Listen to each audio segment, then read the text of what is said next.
Hey there, Production Online. It's Jacob Tippett here. I am here with Mathew Ogden. Matthew, how are you today? I'm doing great, man. It's Thanks good to for. see you. Hey, you too. Yeah, always good to see you. So you're out in Northern California? Yes, in Redding, California. That's correct. Oh, and it's been crazy out there right now. Oh, yes, it has, man. It's nice and hazy and smoky outside, and I think the majority of the chaos has simmered away in a couple weeks, but it's still kind of crazy, you know? Yeah, definitely. Well, we are going to take some time to discuss kind of your life as a session bassist and your experiences, what it looks like when you're on the road, what it looks like when you're in the studio.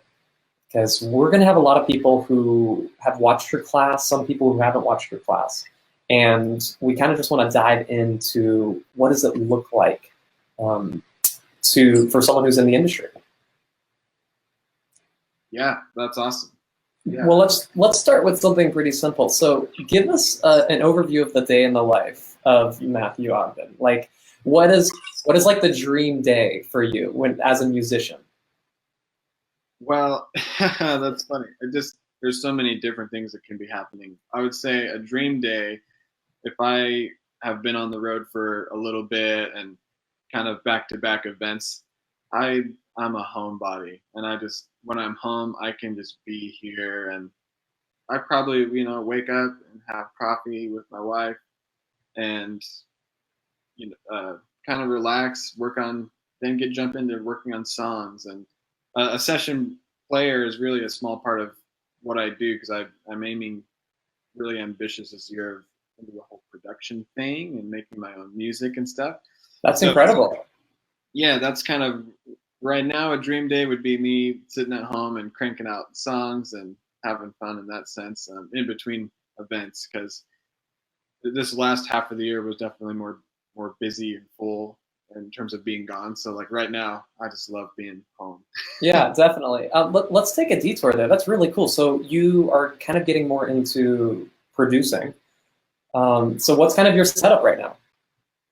Oh man, I'm in my little office makeshift studio now, but I've got like a little Apogee Duet and some HS5 monitors and random slew of instruments and Pro Tools and some plugins and a few other creative tools. But yeah, kind of just the gist of all of it.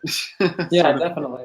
thing. Got like a nice condenser mic from Blue, the Blue Mouse. They're pretty inexpensive but sound awesome. So So with you jumping into producing, how many instruments do you play? Is mostly do you play bass? Do you play acoustic? yeah, so bass and acoustic are more of like what I've done professional work with. Um, yeah, and I do a lot of piano stuff as well. And I would say I kind of play drums, but not really. It's Yeah. sort of I kind of play it all, but drums is like a weaker. So do you feel like jumping into the production world and actually producing your own music is causing you to kind of hone in all those different, instrumentation skills? Oh, absolutely, for sure. And What are kind of some takeaways as you're really diving deep into that this year? I think it's forced me to study music in a different way. And when you really look at what you've been inspired by music you love, and you start paying attention to all the specific things they do and when they do it and why it works and why other things don't work, um, it just makes you assess everything and all the different instrumentation, the parts and the tones, and it makes you approach it in a very intentional perspective. You realize all the hard work and thought put into the music that you enjoy, and you're Yeah. like, I have to do the same thing. Yeah, you start becoming a lot more perceptive with sounds. Absolutely. And I think even as a bass player, when I started doing studio work, I experienced that to some degree because now you're in a studio space, you're tracking, and you have to be very specific. I'm going to play, this tone, this subdivision of this section of the song, and it's like your level of intentionality jumps up when you start getting experience in the studio, and it kind of all the more happens on all levels when you're jumping into production. Yeah, let's talk about kind of your studio work. So you've worked on a couple Bethel music projects?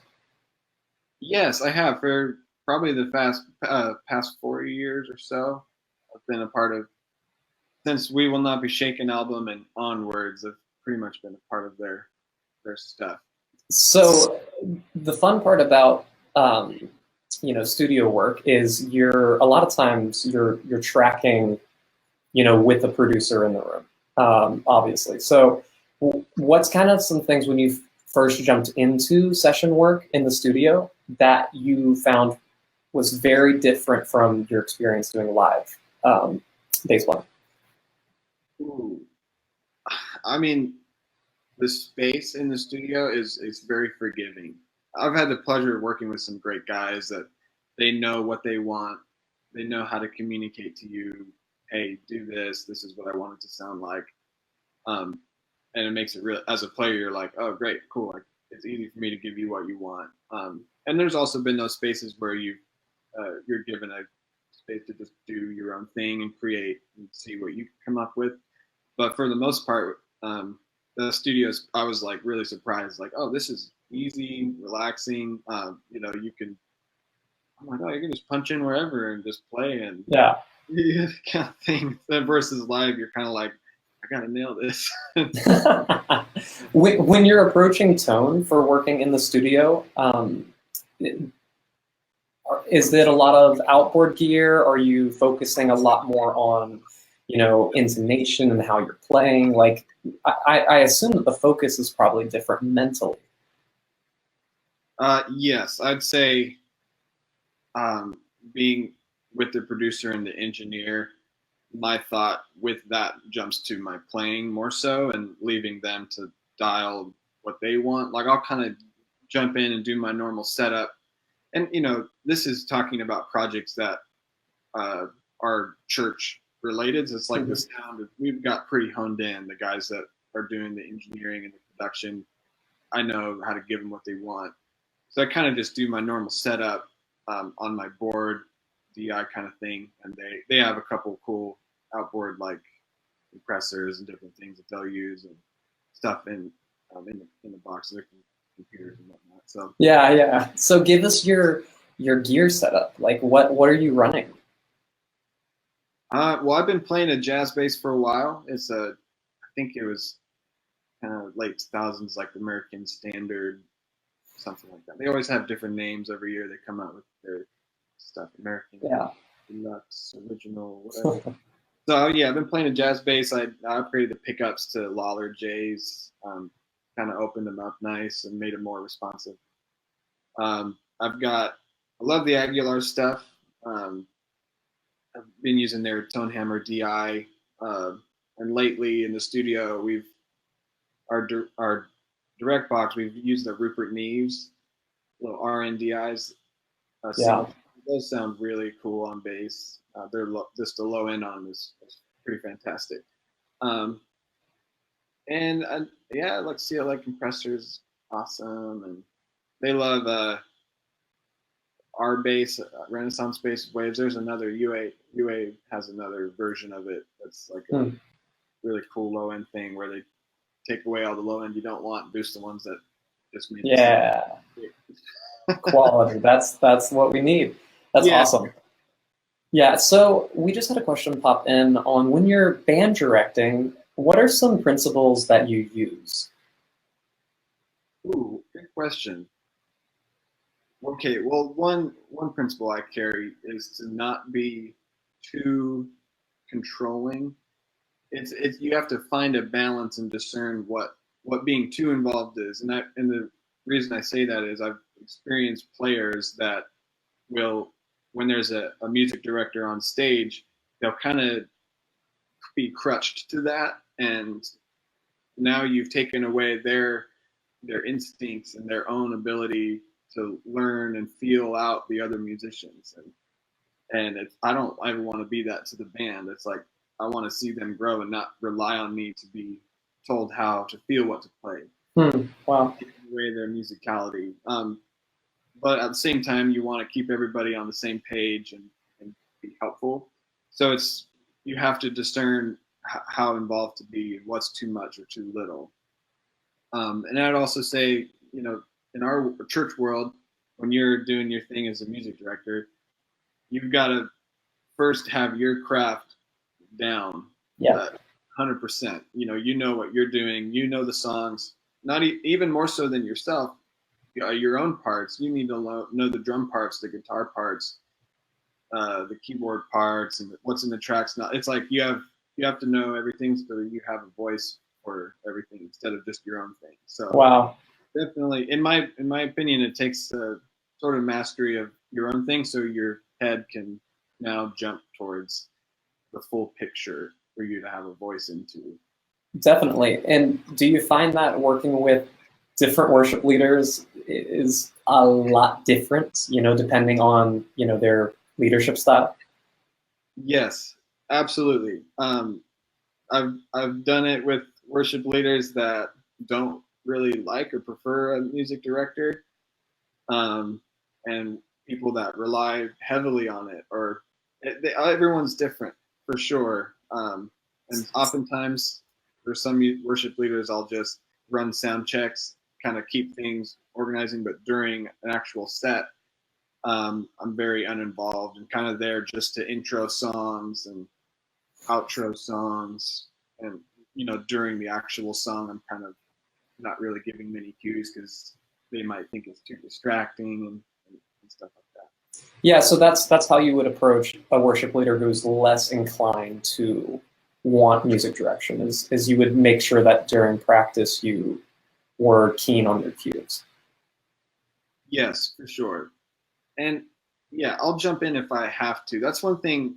Another thought I have about MDing is you almost have to have a feel when you think other people might be confused.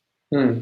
If you see your worship leader uh, give a funny cue that could be interpreted in maybe a couple different ways, and I'm like, oh, I bet you that some of the band guys are confused right now. And being able to in a moment uh, think through that in your head and give a quick cue just to keep everyone on track. That's a skill. Yeah, and that sounds like it could go wrong pretty quickly. Do you have any funny, like a fun little story that of either an awesome fail or an awesome, you know, we saved this? Oh geez, it's a lot of both of those. There's Yeah. so many moments where I'll give a cue. I'll think like, man, we're gonna end this section. It's gonna be awesome, and I've a couple times cued the band to end and even like do like a retard where it's like we're slowly gonna end, and it was like the worship leader, nope, they were gonna keep going, repeating this end section, and so we kind of did this long retard and then jumped back into on the tempo. Going, oh, sorry everyone. Wow, there's so many moments like that for sure. Yeah, definitely. That's incredible. So fun. So when you are on the road, if you're jumping on tour, what's kind of your touring setup, and what are you paying attention to as you're working with the bands that you play with? Ooh, definitely getting a feel for the crew there. I think is important for me because when you show up, you've got to uh, just be cautious of whether they're union crew guys or whatever venue arena people might be there working. You don't want to get in their way. You don't want to be annoying to them, and you want to be on time when it's your turn to go set up your stuff. Just like I'm always intentional, set up, have my strings changed, like everything taken care of before. When it's my turn to go set up, it's like I want to be quick, Yeah. not be in people's ways, smooth, um, where to be on stage, and it's just people that are late. That's the worst on stage. You're like, I have 15 minutes to set up and check monitors and run a song real fast, and so definitely being quick. Um, our our crew guys that we work with have been great. So for me, they'll have a big cab and bass head for me to set up, and I mean I'm a bass player. It's pretty easy. Yeah. I don't have a ton of stuff to do. It's just my board. So, do you bring your Moog on tour ever? Ooh, yes. When I can, I definitely do. So we love it when we hear you play the Moog on like anything. Like, do you have any specific? Do you typically pull it out when a producer asks you to, or is it like do you make that call? Do you have them both set up, like your bass and your Moog set up, and you kind of go back and forth? Lately, yes, I will just set both of them up. If we're playing songs where they've been specifically here, this is a synth-based song. Obviously I'll play it there. But lately, that hasn't happened a whole lot. Like just the songs and even the song process. So I kind of experiment as much as I can. I want to use it more and more if it fits. So I definitely am working hard to try to fit it into newer stuff. But so just setting it up both, even if I'm using it for one song, it's worth it. Yeah, definitely. That's great. We just had a question come in.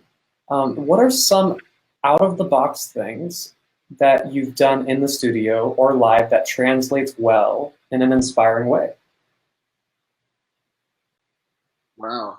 I know it's a pretty deep question. So this can be, you can take this either in the bass world when you've been working, or you can also take it with producing or MDing even. Yeah, for sure. Okay, so I'll try to maybe answer in a few different ways. So like if it's MDing, for example, since we were talking about it, is that what you said? Yeah, so MD would be for us live. He's asking in the studio, but I think or live, either one, that you can create in an inspiring way. I think an out of the box thing for an MD, for example, could be when you're working with your band, if you find like a really creative phrasing to like, hey, like remember that one time we did this and you had that cool brass synth thing and you had that tone, like memories, and you connect it with a phrase. I remember working on a project, we had this moment in a song. It was a spontaneous thing, but we kind of named it Over the Hill. And it was a creative phrase where I would cue in the mic, hey, let's go over the hill now. And everybody knew what that meant for them. I'm going to pull up this tone and do this really cool thing. Like that was a really cool moment where, thinking creatively to, get the band inspired. Yeah, I love that. I mean, marking those moments, and in that way people can reconnect with them, and you know exactly where everyone's going. Yeah, and if you happen to be playing with the same people, maybe you can start building a history, and you have these phrases with them you could bring up in future moments. I think that's cool. I love that. Thinking about session work and producing, it's just doing out of the box things is so important. It's like I would say be really intentional to be out of the box, but that's a little scary because it depends on how good you are. Like, I have a friend tell me, well, yeah, everyone talks about breaking the rules, but you have to know the rules first, and then you can break them. You know what I'm saying? It's like, yeah, that's wise. Yeah, it's like establish yourself as a great player, a great producer that's doing things right and excellent, and then maybe start breaking the rules and branching out. But we're always looking to do that as players and producers and engineers, where I'm gonna reverse this thing and then I'll chop it up and then put a filter on it, and then, oh man, that's really cool. And it's just the possibilities are endless. Yeah. We've done some cool stuff in projects like down tuning things. I honestly can't think of a lot of specific session times I've done for projects. Like it's been kind of the church thing. Yeah. I haven't branched out a whole lot, I would say. Well, no, I mean that's some great insight. I think that's some really cool takeaways. Stefan's wondering, what kind of tips do you have for bass players that are having difficulties playing tightly in a grid? So, how are we staying on click? Yes. Oh man, tempo stuff, I think practicing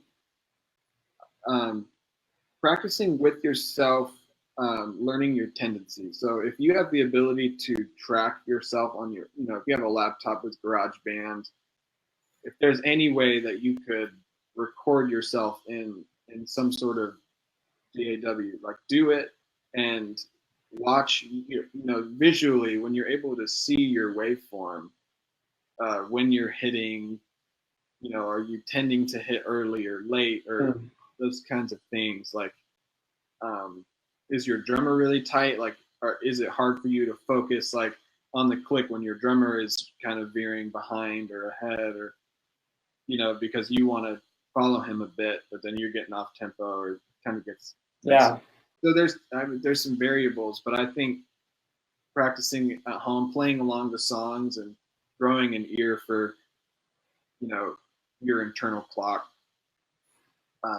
is important. I think it takes time, it takes practice, but I think once you have had the opportunity to be in a studio session where it's very revealing to, you'll learn very quickly when you jump in the studio. Absolutely, and you're like, dang, I thought I was awesome, but then I actually see my stomach exposed. It's like, no, just all of us were fast.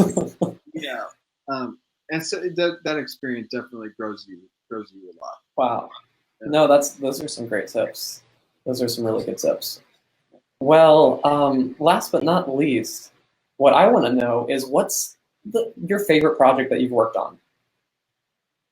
And it can be for anything. It can be acoustic, it can be bass, it can be a project you're working on right now.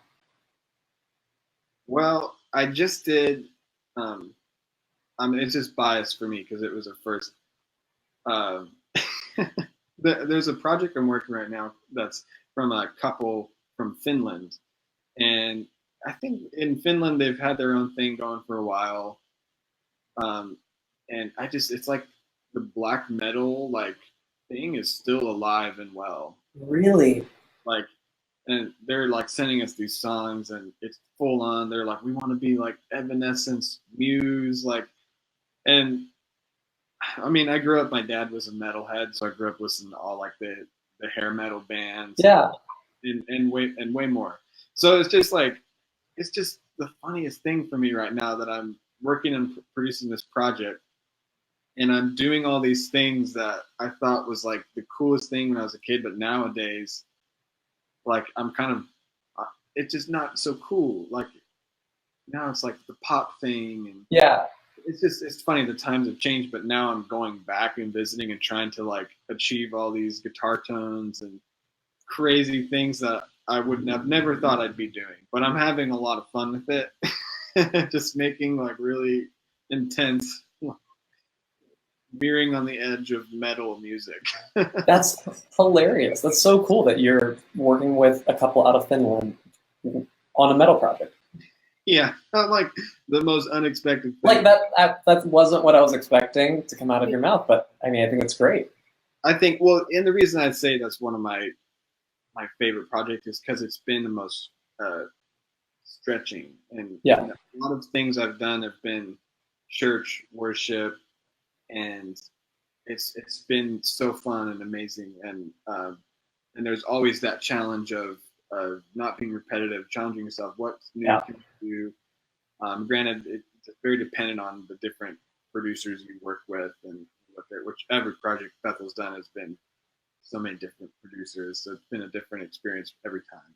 Yeah. But jumping into like my own thing, this has been the project where I've had to kind of not pull a lot from my internal like inspirations and actually study something else. It's like, okay, well, I listen to all these guys, but I can't pull from those inspirations necessarily to achieve this. So I'm actually having to mature myself and grow up as a producer and go, wow. Okay, what are those guys doing? Why are they doing that? You know what I'm saying? It's really the transition into the producer world. I mean, I hope so. Yeah, that's so cool. Well, I'm so happy that you have taken the time to chat. This has been so much fun. Do you have any kind of closing thoughts? Um, yes, I will say this. I've been thinking about this a lot. Um, is to not pressure yourself so much as a musician, and just dig into what inspires you and moves you, and Mm, and pull that out, and that's when you're going to discover yourself instead of trying to be somebody else and do something else. Like, I think in the church world I run into a lot where people come into our environment, and and kind of our mistake, we've told them to be us, yeah, play like this, sound like this, which I think there's a level of excellence in even genre serving where you have to do that. But I'm really trying to just drill into the people around me, the people I work with, is just, man, what moves you? What do you love? What are you inspired by? Like, I want to see who that is and how that can come out. And that's really what people want. They want that honest thing that moves you, and that's what they're going to be moved by, and that's what they want to hear. that's so true. And I think that's incredible. Well, Matthew, this has been incredible. Thank you so much for taking the time to chat. Wow, my pleasure, man. Thanks for having me. Well, we look forward to talking with you again in the future. If you guys haven't seen Matthew's class on production online, it is called Bass Tone, and he goes over how to craft your bass tone. It's an incredible series. We love working with Matthew. We love his tone. Absolutely adore it. Everyone always says, "Where's Matthew's tone?" We really do have people who email us wondering where's his tone at, and we tell them it's right online. So In the interweb. in the interwebs. So, well, I'm going to let you go. Thanks so much for chatting, and until next time.